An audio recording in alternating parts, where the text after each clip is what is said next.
Yali Madad, everyone. My name is Sana Somani. I'm the non-communicable diseases lead for Aga Khan Health Board Northeast. And I welcome you all for this amazing webinar, which is being conducted by one of my really dear friends who I've known for 15 years. So I can definitely vouch for her expertise in this topic. So just to introduce Ambreen, Ambreen is an AKU grad of 2015. And then after that, she did her pediatric residency at University of Arkansas. Then she went on to do her fellowship in pediatric endocrinology at Boston Children's, and that's where she's faculty right now. So really, we are very lucky to have her accept this as a session, because I think it's such an important topic. We talk a lot about health and lifestyle in our older adults, but we forget where we're all starting from, which is our kids and childhood. So I think it's a topic close to my heart and definitely close to Ambreen's heart. So I welcome you all, and I hope this is an interactive session. And good luck, Ambreen. Okay. Thank you so much. Thank you, Sona, for that introduction. And Yali Madad, everyone. And thank you to the Health Board and ATHRP for helping to organize this and inviting me for this talk. As Sona said, this is something I'm very passionate about. And hopefully during the session, I can share with you guys why. And professionally, as Sona said, I'm a doctor. My specialty is called Pediatric Endocrinology. And for those of us who may not have heard this word very often, an endocrinologist is someone who takes care of diabetes, growth, thyroid, and other hormone-related conditions. And pediatric means I take care of these conditions in children. And a note about the topic before I start: beyond the scale, understanding and tackling childhood obesity. Today, I want us to learn that childhood obesity is much more than the number on the weighing scale. And I want us to start thinking about this more holistically in order to understand and tackle it. And this talk is focused on pediatric obesity, childhood obesity, but a lot of what we will talk about is true for adults as well. So hopefully all of us can take something from this talk today. Right, so I want to focus on these 5 things today. 1, what is childhood obesity? 2nd, what can cause it? 3rd, a lot of the biases and stigma in society around weight, and we're going to try and challenge those stigmas and biases today. The effects of childhood obesity and how obesity is changing in the US, and what things we can do to tackle this problem.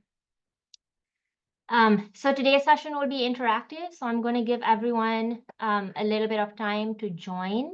You can either scan this QR code with your phone to open the website and join, or you can put this URL in your web browser, polev.com/Ambreen Sonawalla 640, or you can text this code Ambreen Sonawalla 640 to the number 22333 to join the session, and then you can text your response to the same number when it's time to answer questions. So I'm just going to leave this up for a few more seconds and see if everyone's able to join.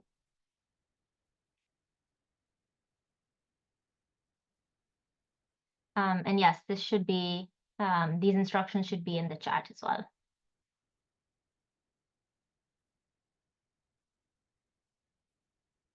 All right, so let's get started. We're going to start with a few questions.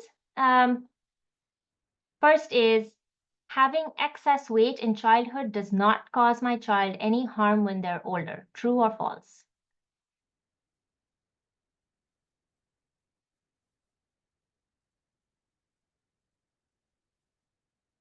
I'm going to give it a little bit more time so that everyone has a chance to answer.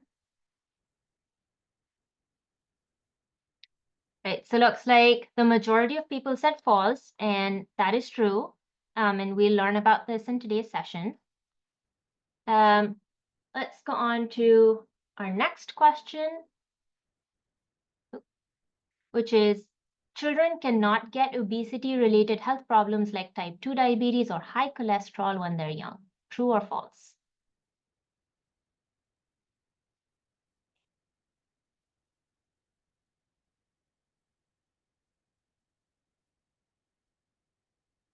right, so we have some answers pouring in.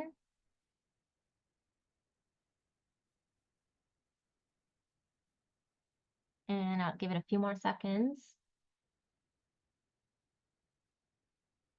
Okay, so it looks like, again, the majority of people are saying false, and there are some people who are saying true. Again, the answer here is false. Children can get these problems, and again, we'll talk about this in today's session. The next question is, I just need to get my child looking slim, their weight in the normal range, and then they will be healthy. Is this true or false?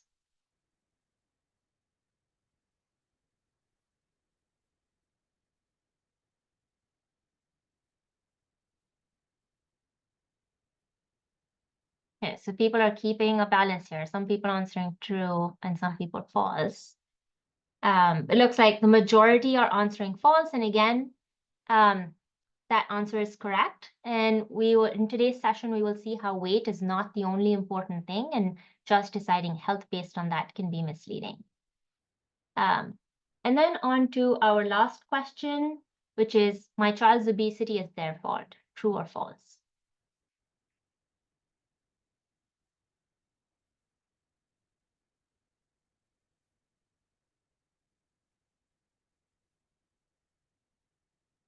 Right. It's hard to, it's a good thing that it's hard to see that more people are responding, because everyone has said false, and I'm very glad that everyone has said that, because that is the right answer. And again, we'll talk about this today. So thank you for participating. Back to our objectives, we'll start with our first objective, talking about what childhood obesity is. So we've already used this word several times. So what is obesity? Let's think about it. Socially, in society, we understand it as everyone who lives in a bigger body is fat and unhealthy, and everyone who lives in a slim body is thin and healthy. And I just want to address the fact that this idea causes a lot of stigma in society around weight, around body size. There's a lot of shame and blame and biases, and we're going to talk about the stigma in a lot more detail and why it's a problem and what we can do about it. But first, we will understand what obesity is and its causes, and then we'll be better able to address these stigmas. And before we move on, I want to leave us all with this question. Can these two people have unhealthy fat? This boy in the orange shirt and this girl in the green dress. And hopefully by the end of the session, we'll be able to answer this question and we'll have a better understanding of what obesity is. So what is the medical definition? Medically, we are trying to measure the amount of the fat in the body. And we may know that our body weight is a combination of many things in the body, our bones, the amount of fat that we have, the amount of muscles that we have, and other things like our organs, our heart, liver, lungs, etc. And so when someone's weight increases or decreases, usually the thing that changes the most is the amount of body fat. And so that's why weight is used as one way to estimate fat. And it's the most common way that has been used for many, many, many, many years. And so body weight or body mass is used to calculate something called body mass index, BMI, that we may have heard about. So as I said, BMI is used to measure the amount of fat. It is a number that's calculated using a person's weight and height, and it adjusts for how tall that person is. And historically, it has been used in medicine for years, and some cutoffs have been made saying that if someone's BMI is in a certain range, then it is a normal BMI and it is linked to less risk for obesity-related health problems. And if it is less than that, a person is underweight, they have less fat, which is also unhealthy. And if it is above that, depending on how much above the person's BMI is in the overweight, obese, or severely obese range. And a lot of times it correlates with or is linked to how much risk of health problems the person can have, like heart problems, etc. And the higher someone's BMI, the higher the risk. But it is not perfect. And now in medicine, as doctors, we have a much better understanding of what is linked to health problems. And it is something beyond just the amount of fat.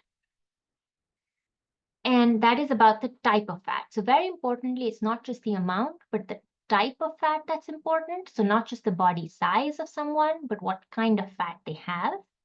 And we now know that people of all body sizes can have healthy or unhealthy fat. And this is relevant for children and adults throughout. So someone who may look thin and have a BMI in the normal range, they can have either healthy fat or unhealthy fat. So even someone with normal BMI can have unhealthy fat. Similarly, someone whose BMI is in the overweight range, they can have either healthy or unhealthy fat. And again, someone whose body size BMI is in the overweight, as in the obese range, they can have healthy or unhealthy fat. And so what I want us to take away from this is that as parents, we should not be saying that my child is slim, their BMI is in the normal range, so I have nothing to worry about and they can eat whatever they like or they don't have to exercise. Or on the flip side, my child's friend or my neighbor's child, they have a larger body size, so that means they must be unhealthy. And that's not true. I want us to take away that people of all body sizes can have healthy or unhealthy fat. So it's really important for everyone to eat healthy and exercise and take care of their health. But, this raises the question like, okay, if it's not body size, how do I know if my child has healthy or unhealthy fat, or if I have healthy or unhealthy fat? Because like I said, this applies to adults as well. First of all, this is, different for different, it's individualized. There's not one formula for everyone, but I can give you some tips about how we could know. One is about where the fat is in the body. So we are now understanding that those people who have the fat mostly around their belly area, those people have what is called metabolically unhealthy obesity, and that is linked to more health problems. And those people who have the fat more in the lower part of their body, the hips and legs, that is more metabolically healthy compared to around the waist. And this is a term that is really being used in science now, metabolically healthy and metabolically unhealthy obesity. And then another factor is what we eat and how much we exercise. So people who are exercising and eating healthy but have a larger body size are more likely to have healthy fat compared to someone who is in a thinner body, but they're not eating healthy and they're not exercising. They're less likely to have healthy fat and more likely to have unhealthy fat. But like I said, so these are some factors that play a part, but it is individualized. So I would encourage you to talk to your doctor or your child's doctor about it, because there are the blood tests and other things that people can do to try and assess health risk related to body fat. And I don't want people to take away from this talk that, oh, I heard that, children with larger body sizes have healthy fat, so I don't need to be worried. Everyone with any body size can have healthy or unhealthy fat. So moving on, once we've understood what childhood obesity is, what can cause childhood unhealthy obesity, because that's what we're worried about. I've listed some of the factors here and we will discuss them all in detail. There's things like genetics, what we're born with, food, what we're eating, how much we're exercising, environment and social factors, certain health problems, and medications. And as you can probably already see, some of these factors are not in our control and some of them are in our control. So what makes someone have unhealthy obesity? One, genetics. Genetics are what we're born with. We can't change it, at least now. And because of our genetics, everyone's body responds differently to the food that we eat and the exercise that we do. So often children will say, oh, but my friend eats burgers every day and he is thin. First, we learned that being in a thin body size doesn't always mean that the person is healthy. And second, maybe that person's body responds differently, their genetics are different. Some people are more likely to gain unhealthy fat and some people are less likely to gain unhealthy fat. And then last, for those of us in the audience who are South Asians, that is people who are from India, Pakistan, Bangladesh, etc., they're at higher risk for unhealthy obesity. and related heart problems, even in a thinner body. So it's even more important for those people who are South Asians to work on the things that we can change, because our genetics we can't change. Next, food, the kind of food we eat. So certain kinds of food will be more likely to promote unhealthy obesity, things like high sugar foods, unhealthy fats, highly processed foods. And then one important point that I want to make is that not all calories are created equal. So just counting calories is not as helpful, because calories from some kinds of foods are more unhealthy than the same amount of calories from another kind of food. And then exercise plays a role. And exercise has healthy effects on the body, even without causing changes in weight. So someone who doesn't exercise is more likely to have unhealthy obesity or unhealthy fat. And this is a really important point that I want people to take away, that if we are exercising, if our children are exercising and we're not seeing the changes on the weighing scale that we want to see, don't stop, because exercise ensures that the body has more healthy fat and less unhealthy fat. So the purpose of exercise is not to lose weight. Sometimes it does that in some people, but it does promote health benefits even without weight changes. And then there are some environment and social factors. A lot of this we can't control. So things like the cost of food, things like salads, we often see healthier foods are more expensive than unhealthy foods. Access to healthy food that some people might have, certain policies like the kind of food that is served in school cafeterias, that's not in our control. Sometimes some people have other priorities and other issues where they can't focus on their health, if they have issues around housing, safety, finance, etc. Sometimes it's just a matter of knowledge, and hopefully this is part of this session and webinar is part of increasing our knowledge around this topic. Things like advertisements and capitalism, etc., where there's more advertisements for junk food, promoting more unhealthy food consumption, again, things that are out of our control. Certain health problems can increase unhealthy obesity, and then certain medications that some people have to take for their health, that can also increase unhealthy obesity. Right, so after we understood what childhood obesity is and what can cause it, let's try and understand some of the biases and stigma in society. So what do children and parents and society think about weight?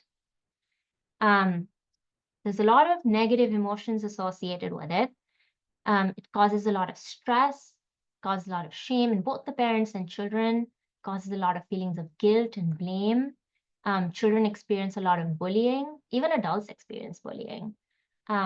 And people who live in a larger body are perceived as being lazy, or sometimes children or their parents might think, oh, this weight is my fault or my child's fault.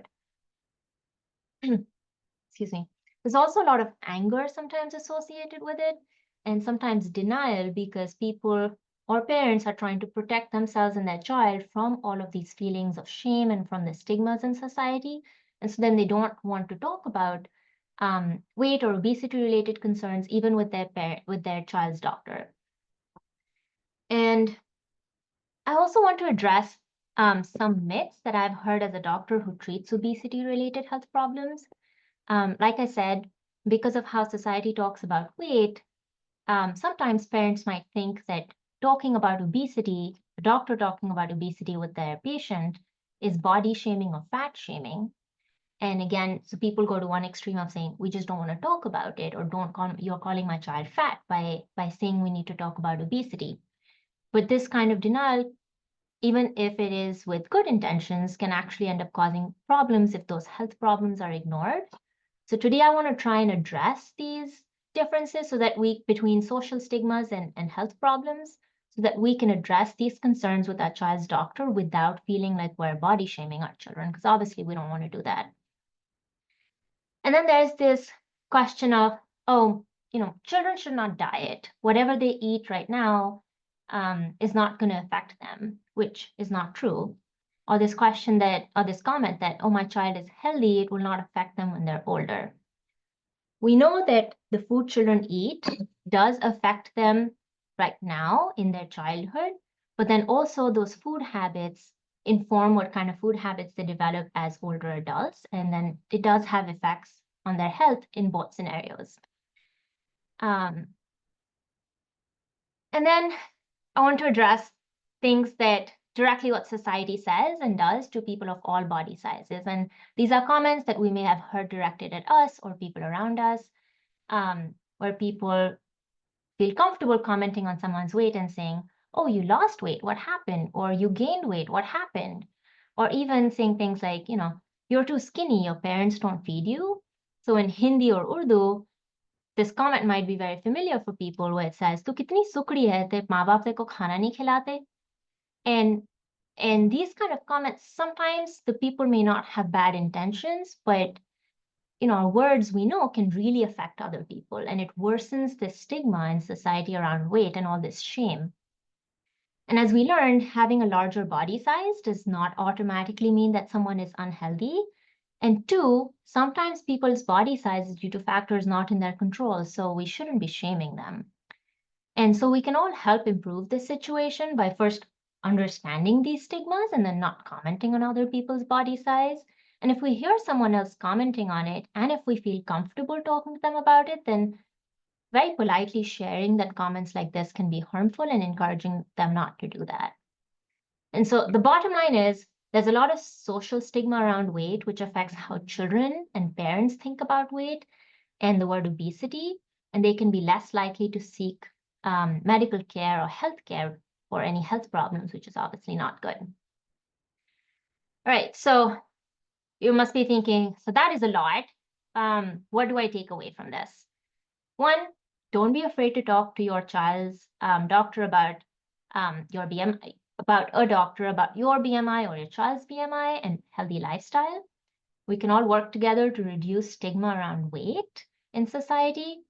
Know that everyone's risk for weight-related health problems is individualized based on a lot of factors that we discussed, and that even people living in thinner bodies can be at risk for fat-related health problems. So everyone needs to practice a healthy lifestyle. And you will still see your doctors using BMI because despite its problems, it does have some beneficial uses, and it's a good place to start. All right, so next, what are the effects of childhood obesity and how is obesity changing in the US? So I want you all to pull out your phones again. Time for another interactive session. What health problems can be caused by childhood unhealthy obesity? And you can send your responses. If your responses have more than one word, you can put a dash between the words because it will take each word as a separate response. So you should be able to respond to this now.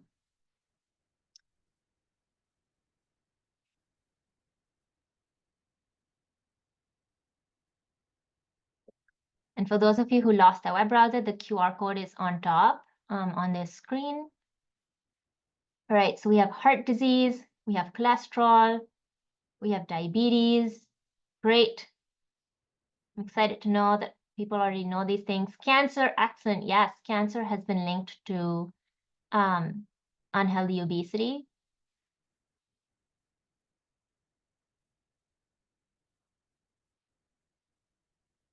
All right, some more votes for diabetes. Yes, diabetes is highly linked with unhealthy obesity. Hypertension, yep. I think someone's saying breathing problem, absolutely. There's something called obstructive sleep apnea that is a breathing problem that is related to obesity. Then lots more votes for cholesterol and diabetes.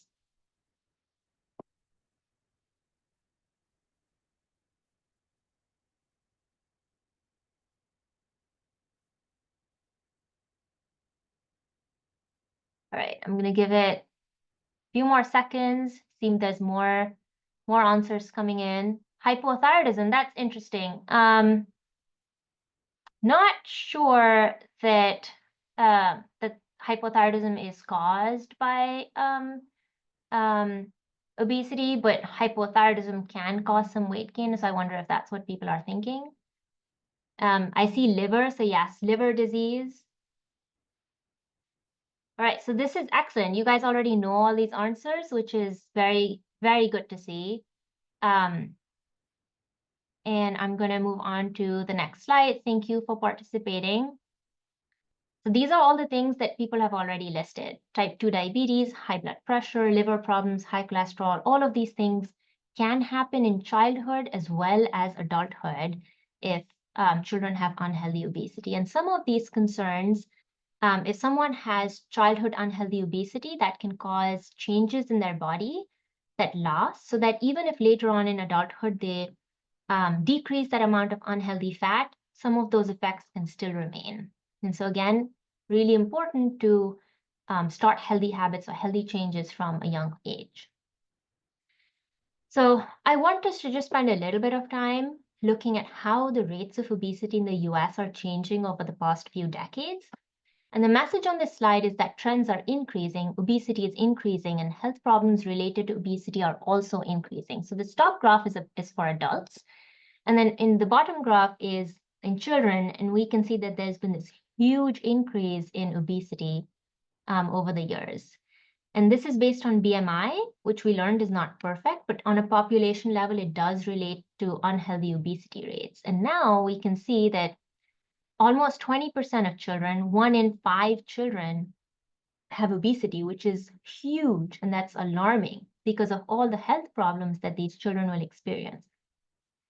And this is largely due to changes in the food that we're eating, how much we're exercising, and junk food and social factors and policies and other things that we already talked about. And this goes up to 2018. This doesn't even cover the pandemic years when we saw a huge increase in obesity.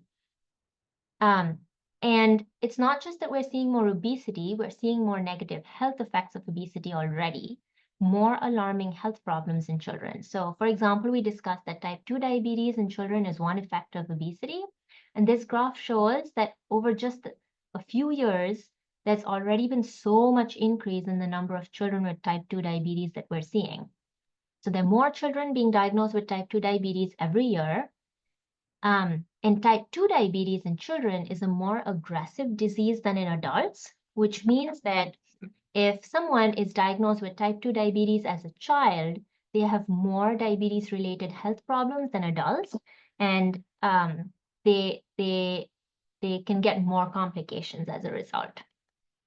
So it is for us as doctors who see type 2 diabetes and these concerns, it is very scary seeing the number of children who are being diagnosed with these conditions. So again, what I want us to take away from this is that having unhealthy obesity in childhood is not a benign condition, and it's not that children will have no health problems because of that.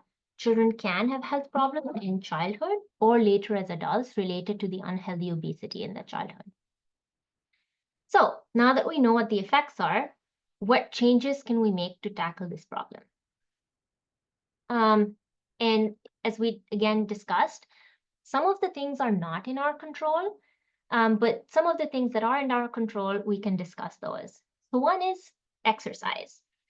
The recommendation is for children to have 1 hour every day of what is called moderate to vigorous intensity physical activity. And I'll talk about what that is. And this includes muscle strengthening and bone strengthening exercises. So any sort of weight training for kids, if it's age appropriate, as well as other things like stair climbing or other muscle strengthening exercises, bone strengthening exercises.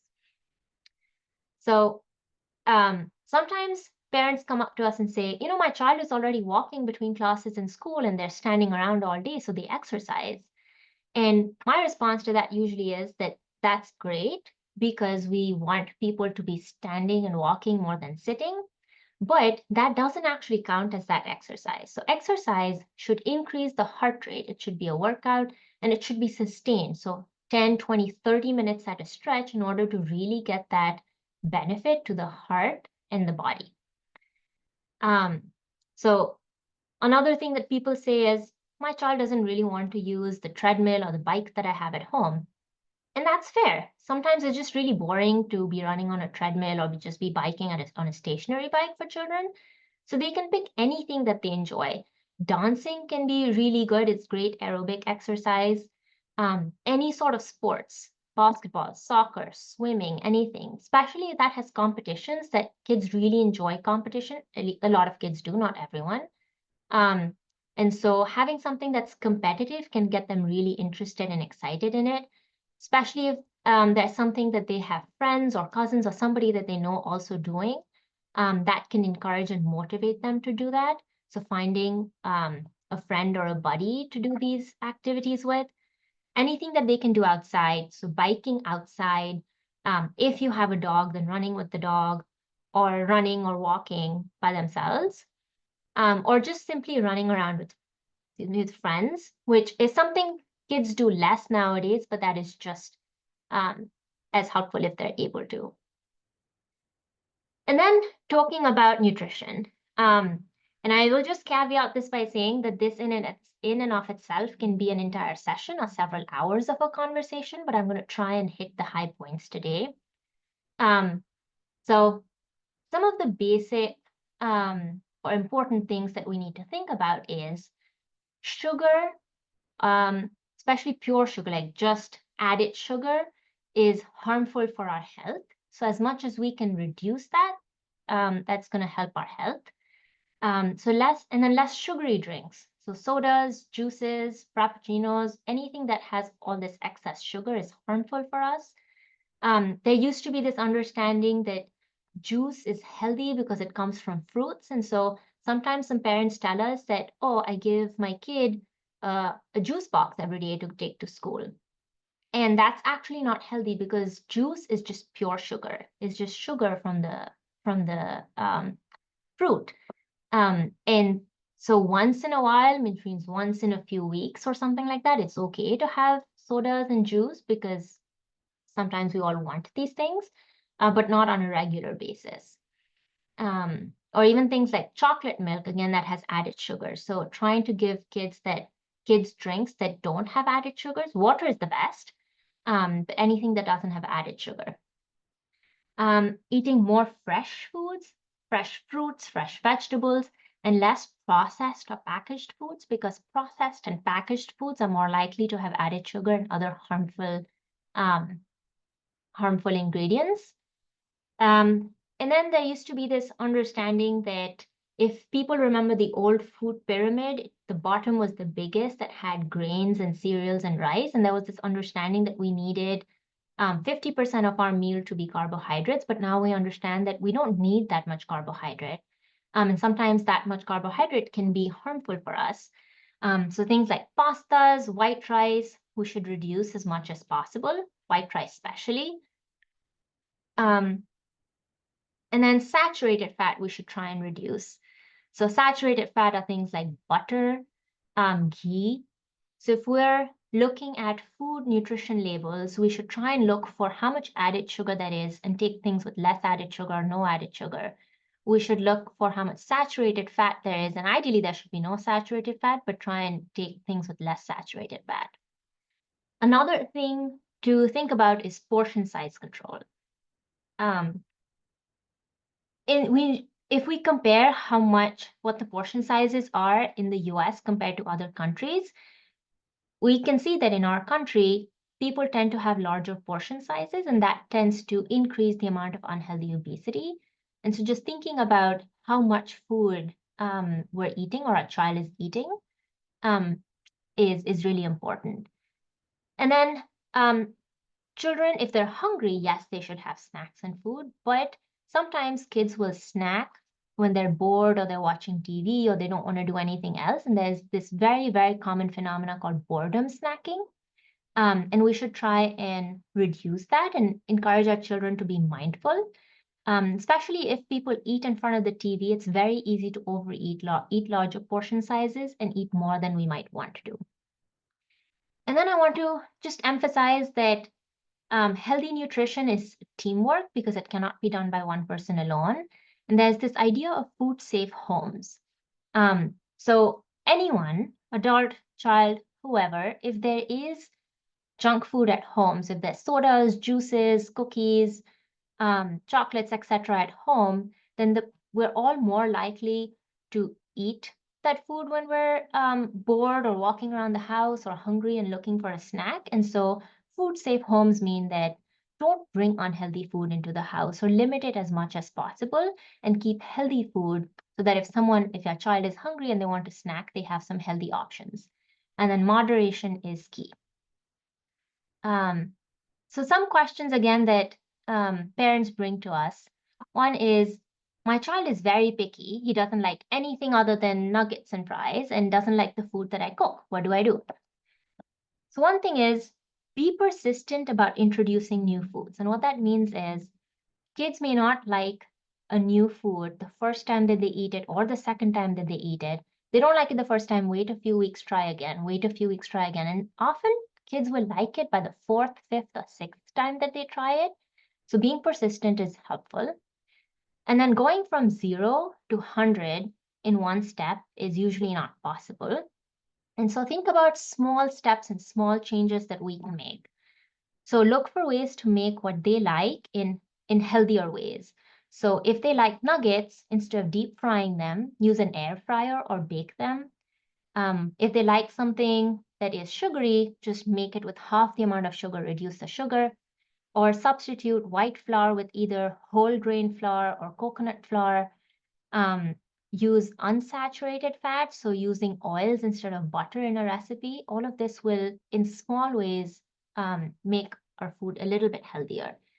And then again, change doesn't happen overnight. So try and introduce one new thing or one change every week or every month, depending on what works for you and your family.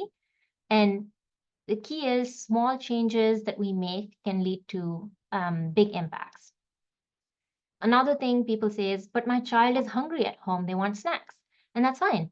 Keep some healthy snack options at home. So things like carrots and healthy dip instead of keeping chips, or apples and peanut butter instead of cookies at home. And these are just a few examples. Another question that we get is, but I was taught that my child needs 50% carbs at every meal. Yes, the old food pyramid focused a lot on carbs, but now we know that we don't need carbs at every meal. And so you can have meals without carbs, and those are absolutely healthy. Again, some people say, I had butter and ghee growing up and I'm fine, so my kid doesn't need to watch what they eat. When we discuss it, everyone's body is different, but now that we know better and we have more information, we can make healthier choices. And this is a very common and real problem where parents say, I don't have time, so my child eats packaged foods for breakfast, like waffles or Pop-Tarts or something.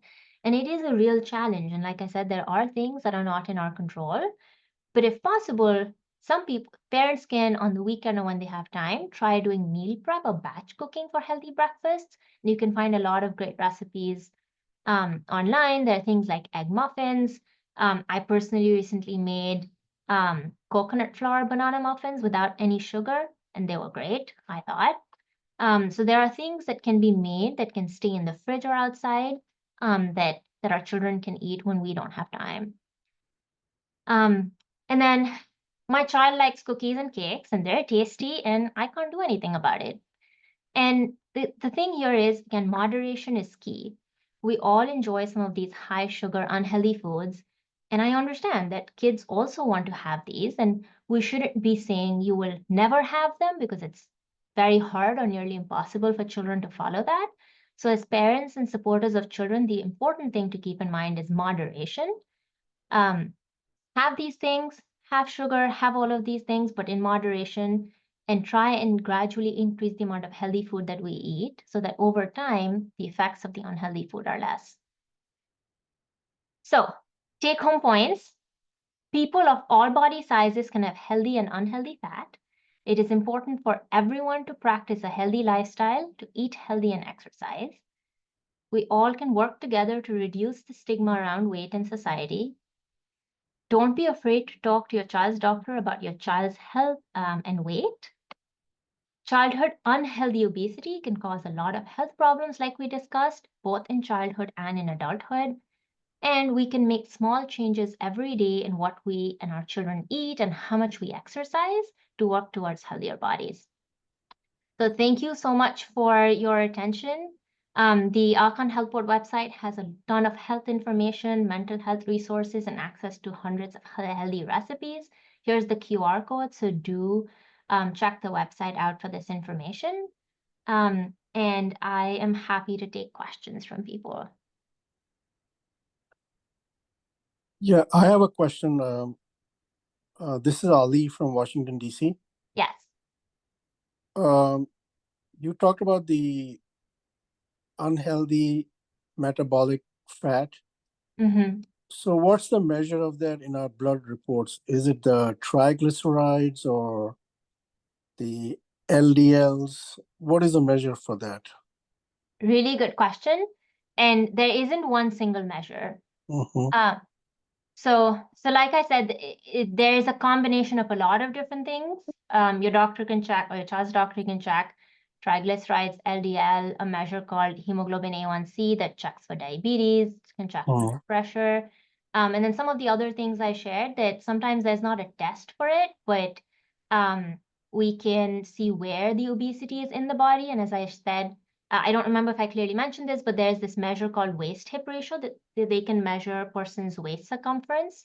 And then again, sometimes there's no way to measure it, but if someone is eating healthy and exercising and meeting those goals, then it's more likely that they have healthy obesity.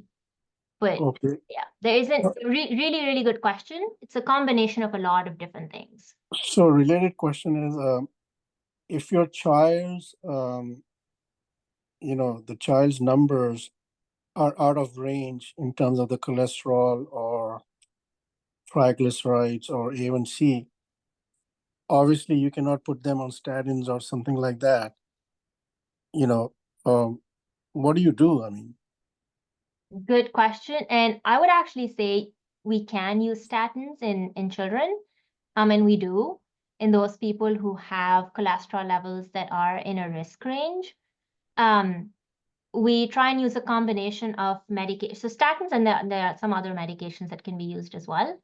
So medications plus exercise significantly reduces these cholesterol levels in the body. And healthy dietary changes. So there are certain dietary foods, certain fats that will increase the cholesterol levels, and then there are certain and then the amount of carbohydrate and the type of carbohydrate we eat also can affect the cholesterol levels. So it's a combination of food that we eat, exercise, and then medications if we need it. Okay, thank you. Question. One second. Hello, I have a quick question. Yes. So I was just reading online, there were some studies showing that ghee is healthier than using other oils. So I just wanted to get your insight about it, like using ghee is good or not for kids as well. Yeah. So my understanding is that there are different types of ghee. There are some ghees that have more saturated fats or trans-saturated fats, which are very, very unhealthy. And then so I would encourage you to try and look up the nutrition information on the specific type of ghee.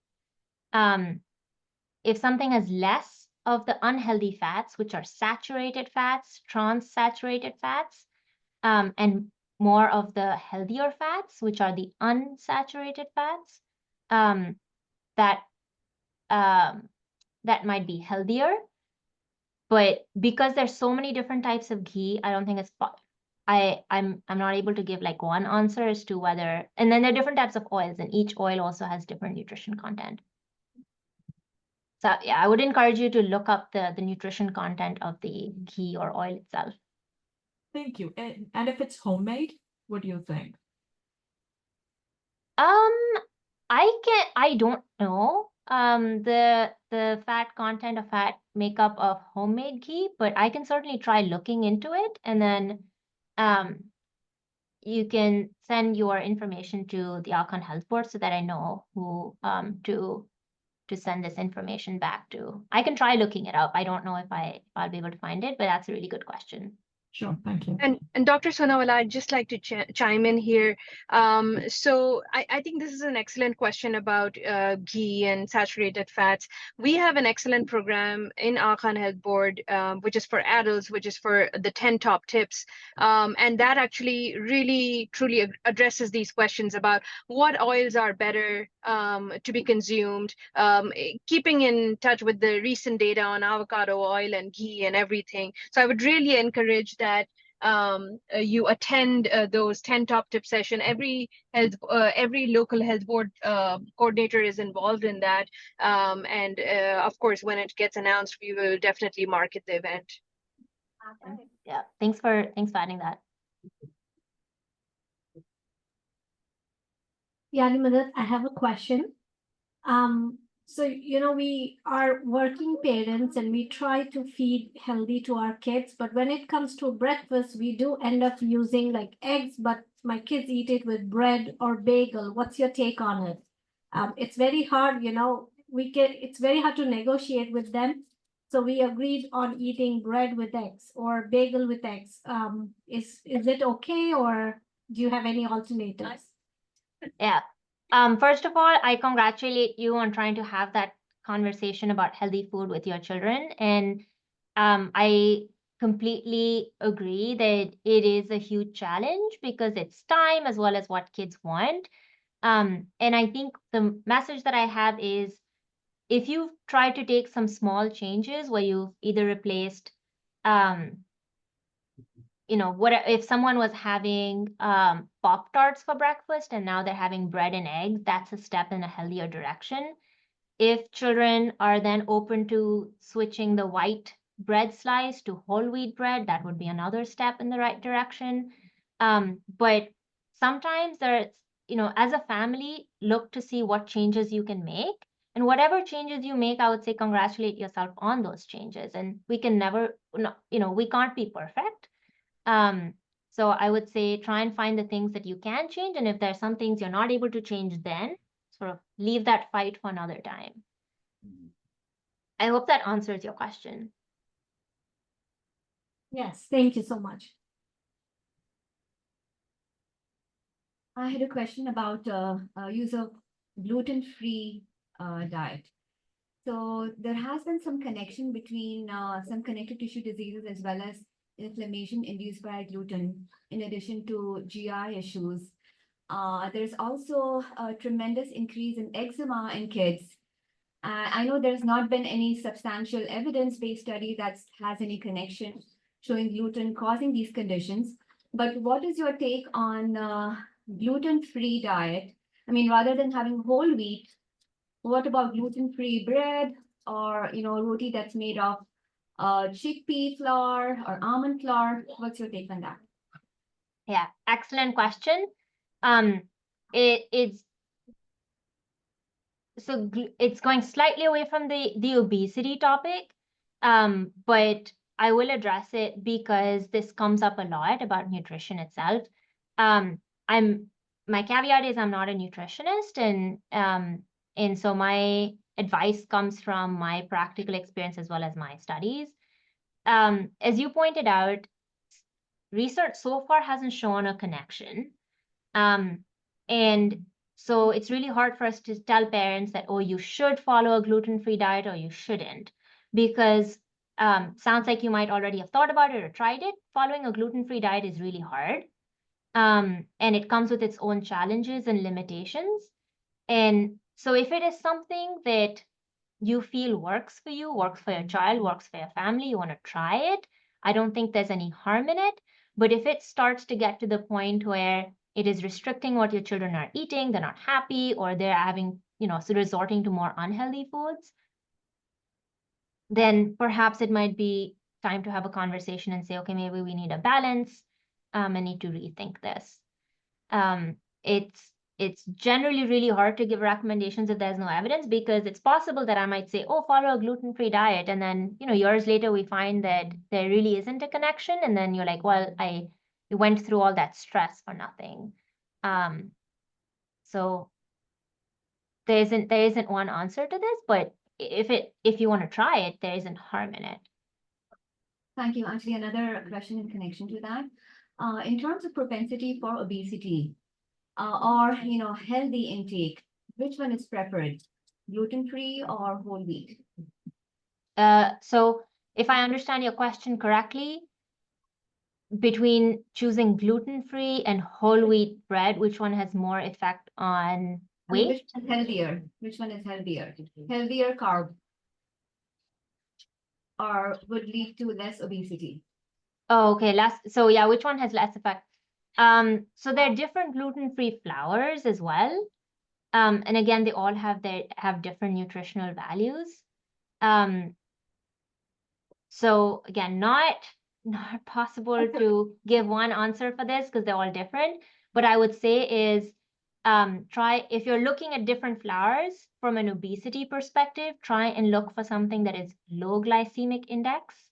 That's a really important word. And I didn't talk about this because that we go down, there's a lot of detail we can talk about for that, but low glycemic index flours are better for weight.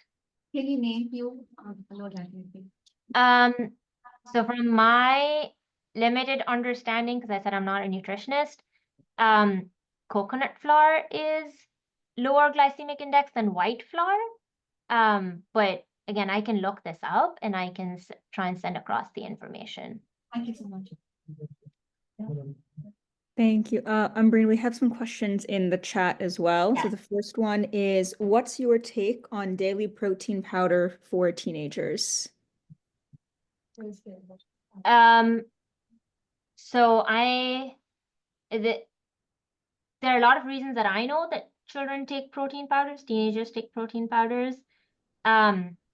Related to weight, there isn't something that I know unless the protein powders themselves have added sugars. So remember we talked about added sugars. Those aren't good for your weight. But there are teenagers who are playing sports or bodybuilding or trying to increase their muscle content for whatever sports they're playing or whatever they're doing. And sometimes it's hard to get the amount of protein from just your diet. And for some people, that might be an okay thing to do, taking protein powders. Again, I'm not a nutritionist, but from a perspective of obesity and endocrinology, I would think about the sugar content and make sure that there isn't added sugar. There's another, thank you for that. There's, one more sort of nutrition related question in terms of salt. So the question is, how about salt content in packaged food? What is a reasonable content of salt? I don't have a number off the top of my head. Salt is more related to blood pressure and other issues. Again, I can try and look this up and send the information across. Again, an excellent answer would be join our 10 top tips session whenever it gets done. Thank you for that plug-in, Sana. There is a weight loss question in terms of medications. So the question is, what is the role of weight loss medication in children? Is it safe and is it recommended? We can have many hours of discussion on this. The short answer is we do use weight loss medications in some children where we think that the benefits outweigh the risk, and those children really need it. We always encourage children and families to try weight control with exercise and healthy diet first, because these medications are usually not, we don't plan for them to be lifelong. They are for a short period of time. And if people lose weight on those medications, but then they stop and then they just regain that weight back because they didn't develop healthy lifestyle habits like healthy eating and healthy exercise, then that is actually more harmful to regain that weight back. So yes, medications are used in children. Yes, in certain situations, in certain children, they can be helpful, but we strongly encourage diet and healthy diet and healthy exercise first. And then in certain situations, we can use the medication. And they are FDA approved in children.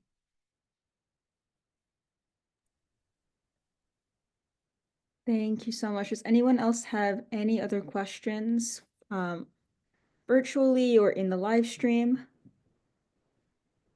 I'd like to encourage Richmond, especially because I think we were expecting quite a few parents there. Anyone there with any questions?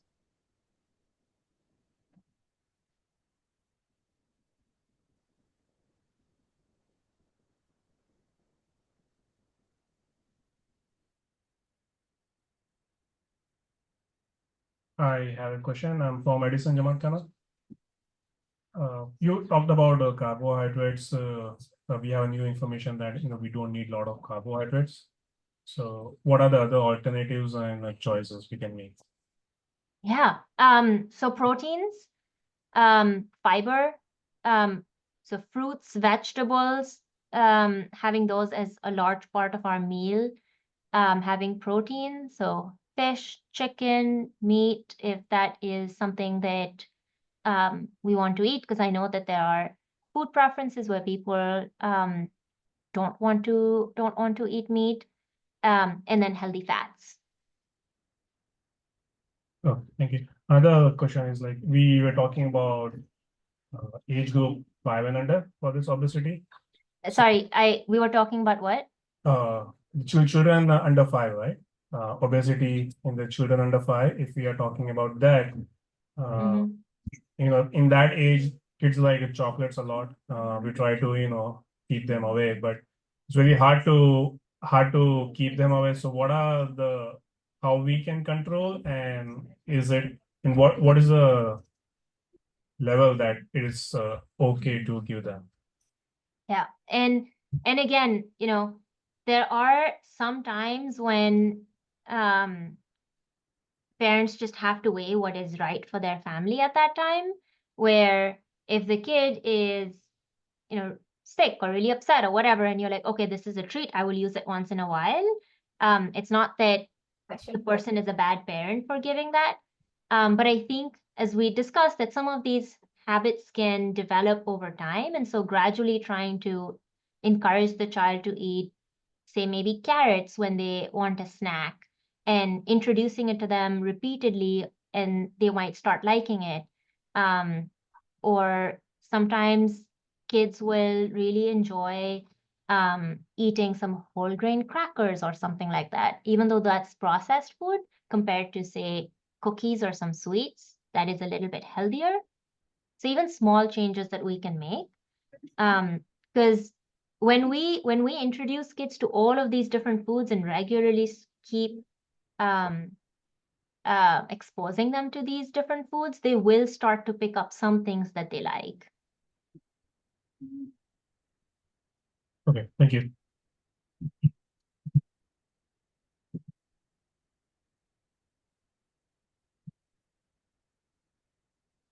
And sort of just rounding off that comment with saying, again, moderation. So giving our child sweets and cookies and chocolates and cakes and juice and those kind of things once in a while is fine because they want to enjoy those things. But these sort of small changes that we can make to gradually increase some of the healthier food options will really go a long way. I have a question. I'm here from Edison Jamatkana. How effective are these sugar-free snacks, or are they more detrimental than really helping? Such a good question. So the jury is still out there. Now we are understanding that some of these artificial sweeteners also have their own health problems. There's still research happening on them. And there, some people say that they have problems and some people say they don't. There's certain sweeteners definitely that have been associated with health problems.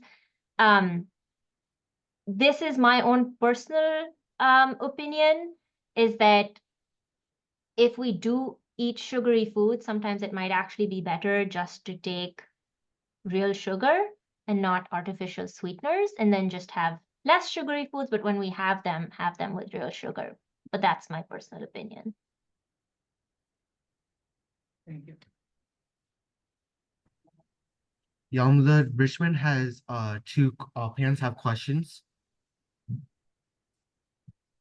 Yes.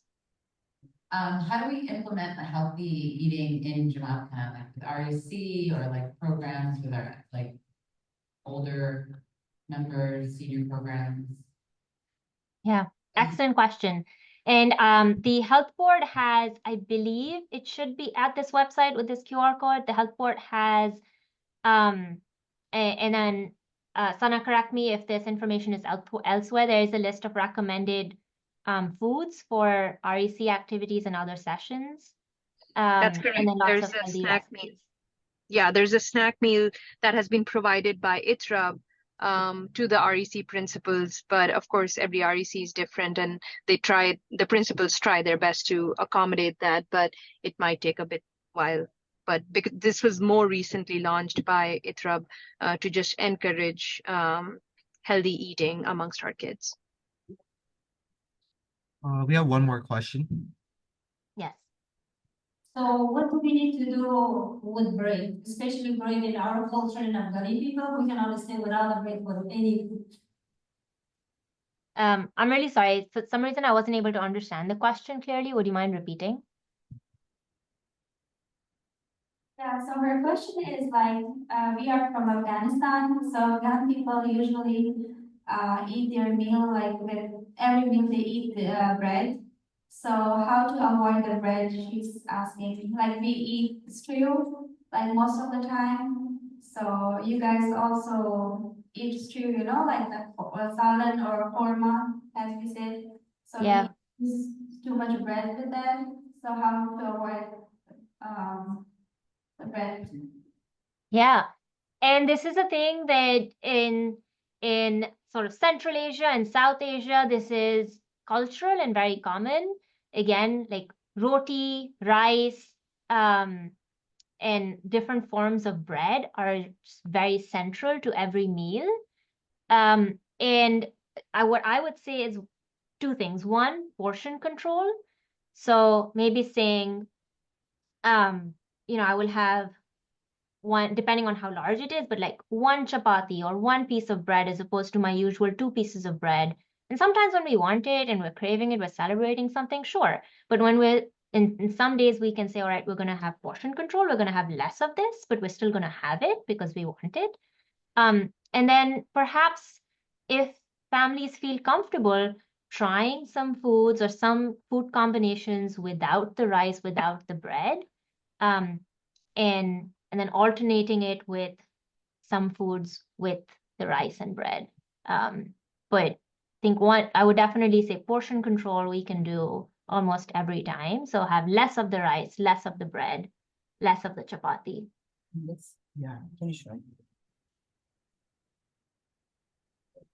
And then I'm going to finish up with that. Is not that bread or white rice is terrible and absolutely unhealthy, but we shouldn't having it in large quantities and every single day is more likely to promote obesity.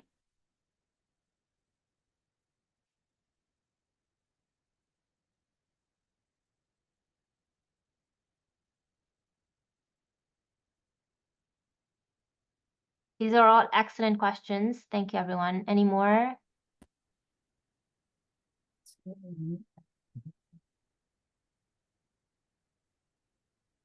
Yes. Hello. Can you Hi. hear me? Yes. All right. So in Richmond, we have we had made, I don't know if you can able to see the sugary, the posters we have done. Oh, this is great. Yeah, I see rethink drink. Yeah, and these are the sugar that how many sugars it's in each of the drinks we had, and we had some the snacks that we have prepared for the parents to look at it. And also right now you're seeing all these REC students, they're going to come and look at these sugary drinks, like how much sugar it's in each of the drinks right here. Yeah, I hope that's an amazing initiative. That I'm so glad that you guys are doing this and these students are learning from a young age. This looks awesome. Kudos to you guys, Richmond. Thank you so much, Dr. Sonawalla, for volunteering, for giving your seva to for this session. We really appreciate it, and I'm really hopeful that we'll be having more sessions similarly from you and from others in the healthcare field regarding the topic, because I think this is a topic which needs constant reminders, and I really appreciate you accepting to participate and being there for us. Thank you so much. Thank you for the invitation, and thank you to everyone who joined and asked questions and listened and participated. Thank you so much from DCJK. We have a few parents that have joined, so we all really wanted to take time to thank you. And we're going to now have our own interactive session on some healthy recipes. Thank you. Yalimadad, everyone.